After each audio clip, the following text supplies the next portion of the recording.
மிக பெரும் வெற்றி பெற்றுள்ளதாக காட்டிக்கொண்ட இஸ்ரேல் உண்மையில் மிக பெரும் அச்சுறுத்தலில் இருப்பது அம்பலம். சேவைகளை அடுத்தடுத்து நிறுத்திய விமான நிறுவனங்கள்.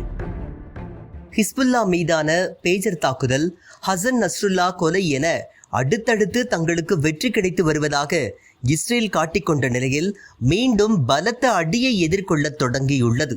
இன்று ஒரே நாளில் மத்திய இஸ்ரேல் மற்றும் வடக்கு இஸ்ரேல் மீது ஹிஸ்புல்லா, ஏமன் ஹவுதி படைகள் பல்வேறு அதிரடி தாக்குதல்களை நடத்தியுள்ளன.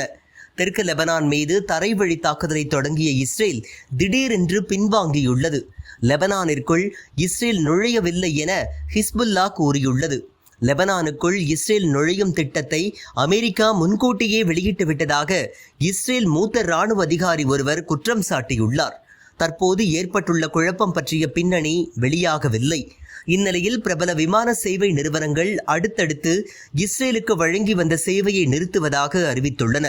லுஃப்தான்சா விமான நிறுவனம் இஸ்ரேலுக்கு வழங்கி வந்த சேவையை நிறுத்தியுள்ளதாக அண்மையில் அறிவித்துள்ளது.